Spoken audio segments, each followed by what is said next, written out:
Okay, part 2 of the Medal of Honor fire style animation tutorial. Sorry it's taking so long, but here we go. Picking up where we left off. Make an adjustment layer. Let's see, here it is. And I'm going to call it something like colorize, just to remember what it is. And I'm going to cut it to the length of the flare. Actually, you can use it as long as the animation is for the whole thing, but I did it this way, and just not to lose my train of thought, I'm going to repeat that. Okay, now I'm going to add to this adjustment layer Hue and Saturation. You can probably guess where this is going. I'm also going to add, let's see, levels. There's levels. And I'm also going to add curves, and although I don't see that we're going to need it much, but we're going to do it anyway. Okay, as far as the curves go, I'm going to just slightly push it down, make it a bit more, give it a bit more contrast. And as far as levels, I'm going to move it somewhere over here like this. Okay. Now for the hue and saturation, I'm going to check the colorize mark, and I'm going to give it 29 for hue, and you can see we're already getting part of what we want, this sort of orange glow here, and the rocks are sort of the right color. Maybe you want to move the slider on the levels a bit, see if that makes more sense. Okay, now I'm going to go to the 4th frame, let's see, right here, and I am going to keyframe the lightness to negative 65. Okay, now I'm going to go to next frame and keyframe it to -1. So, you know, the explosion sort of comes in, and you will see everything like that. Okay, now go to frame, let's see, 27. Okay, now go to frame 27 and keyframe the saturation to about 47, 4750, somewhere around that. Okay, next frame I'm going to keyframe the saturation to 0, and next frame I'm going to keyframe it again to what I had, which is 49, I think. Let me press U here and see what the value was. Yep, it was 49. Okay, so that will just give us one frame of a black and white, sort of like distorted animation here.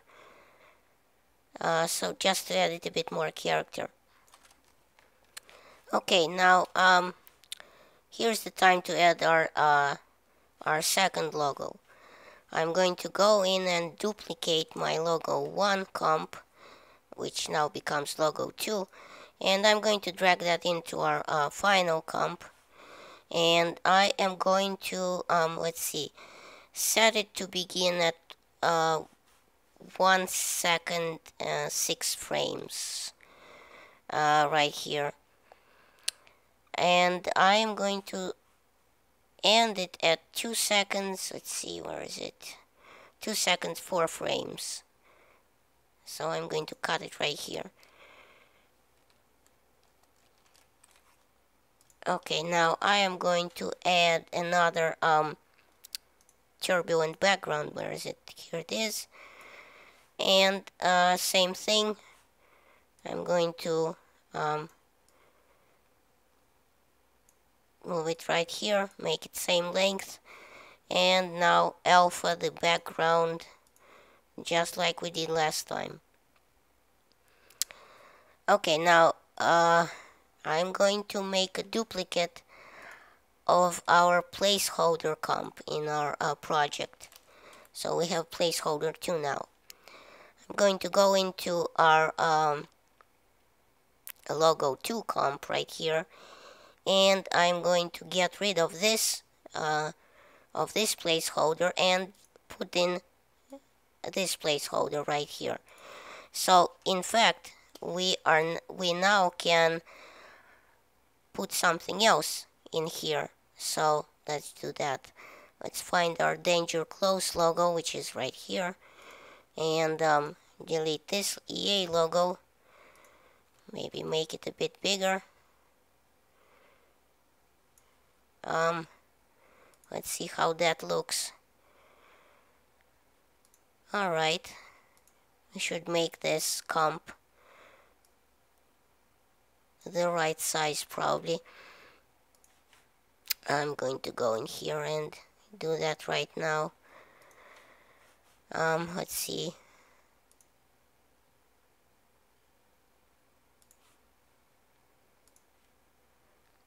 Okay, now I'm going to probably change this explosion animation, and instead of charge 10 movie, I'm going to use this charge 2 movie I had. And I'm going to move it about, let's see,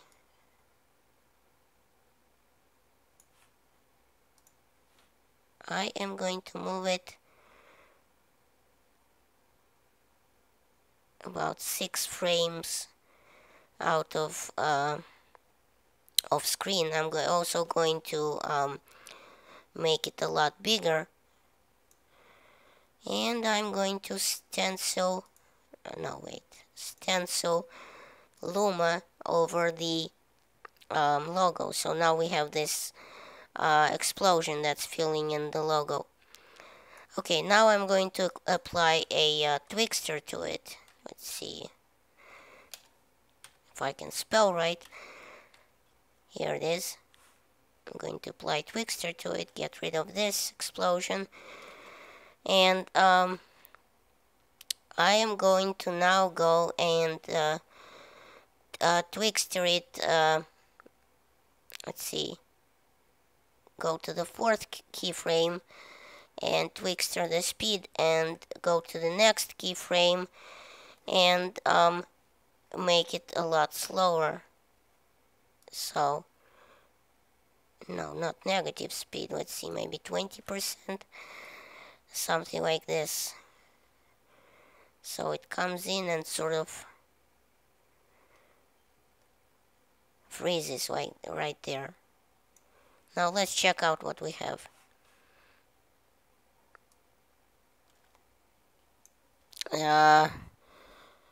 I know this looks a bit weird, but bear with me. I forgot a couple of things.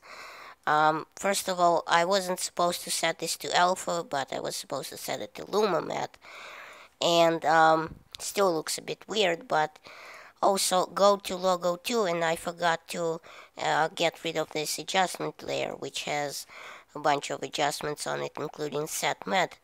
So just uncheck that, and here we go. This is what it's supposed to look like. Now keep in mind, this is without the all the colorization and stuff like that, so it's going to look all sorts of orange, brown. It's going to look a lot better when you get through with it. Okay, now that the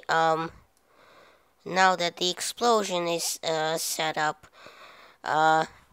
go to our project, duplicate logo 2 comp.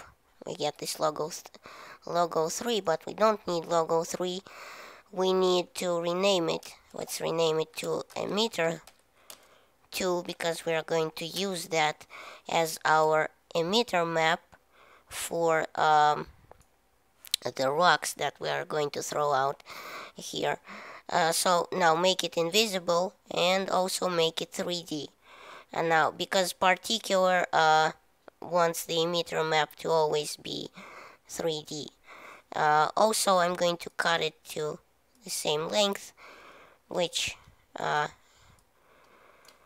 so about like that. Okay, now, I'm also going to, make a flare, a sort of optical flare to spark off the explosion here again. So I'm going to make a new solid, call it something like flare 2, and I'm going to put it somewhere here. I'm going to make it the same length again, and I'm going to apply optical flares to it. Let's see, optical flares. Okay, now I'm going to move the center of the flare to, let's see, 1084, about 900. That sounds about right. Now, well, first of all, you set it to add.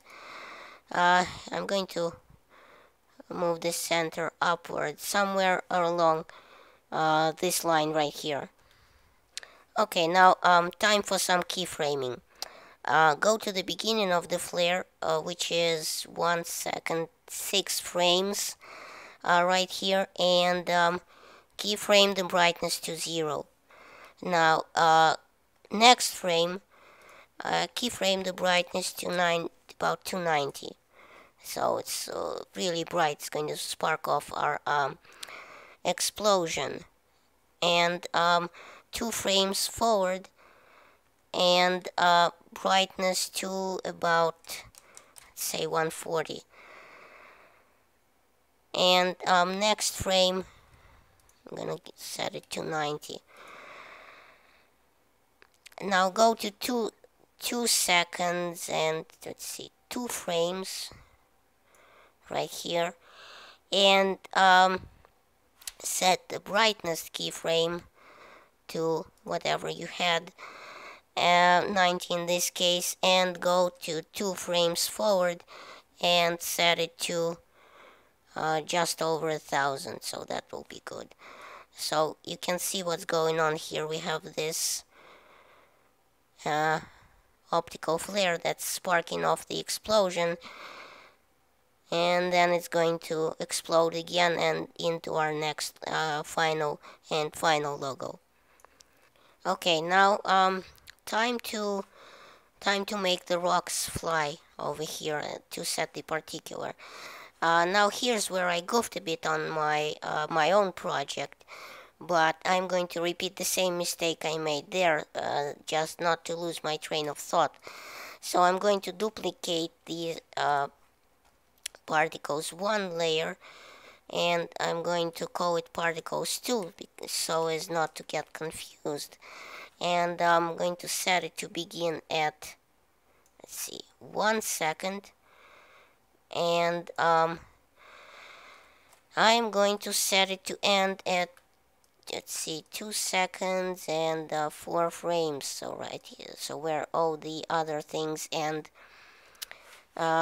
I'm going to minimize the glow right now so I can see better. Okay, now time to change some numbers over here. Set velocity to, let's see, where is velocity? Right here, to 190. Set velocity random to 14. Velocity distribution, we don't need that. Velocity from motion, let's go 116 on that. Okay, now as far as the particle, wait, I forgot to change the emitter layer. I need to change it to emitter 2. Where's our emitter 2? Here it is. So we get the right layer to emit from. Now there's going to be a lot less particles here, don't worry. Okay, so now we are going to go and change a few more things. Okay, now here's where we change our particles. So go to 1 second 6 frames and our keyframe our particles per second to 1000, and also find the physics time factor and keyframe that to 5. Okay, now next go to 1 second and 10 frames, let's see right there, and set the physics time factor to 1. So okay, now at the same keyframe find the go into the air and keyframe the wind X, Y, and Z. Set the wind X to about 101, set wind Y to around 1, and Z to around 2. We don't need much right here. Okay, next frame, set wind X to 2, wind Y to 1. We don't need to change that. Wind Z to 155. Okay, now go to let's see, 1 second 13 frames, which is right here, and set particles per second to 0. So we are not generating any new particles right now. And now go to 1 second and 18 frames and set all of the wind actually, you know what, I'm going to go over here and set all of the wind keyframes again right there. So I'm now going to go to the next frame and set the wind X to, let's see, -50, wind Y to 1, we don't need to touch that, wind Z to 155, we don't need to touch that either, but we can keyframe it anyway, it's not going to change things.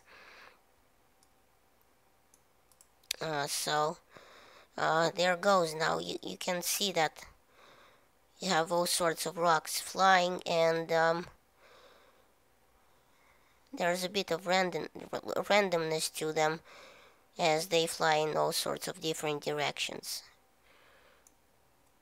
Okay, I am now going to add a few sparks that I saw in the original animation of the Medal of Honor, and that are going to sort of spark over here when the explosion comes in there.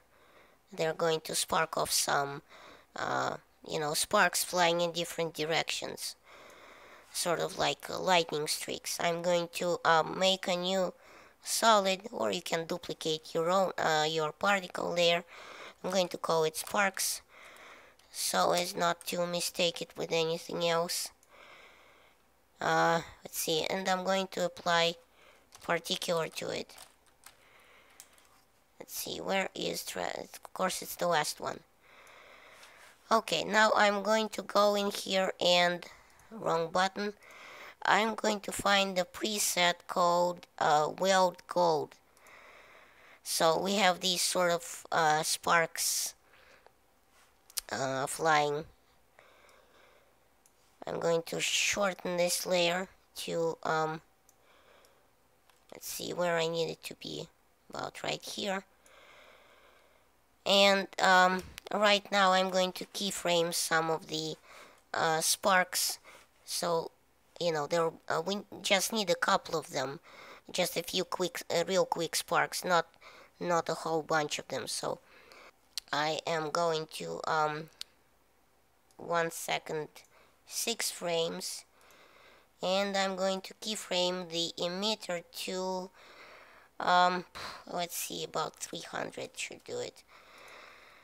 And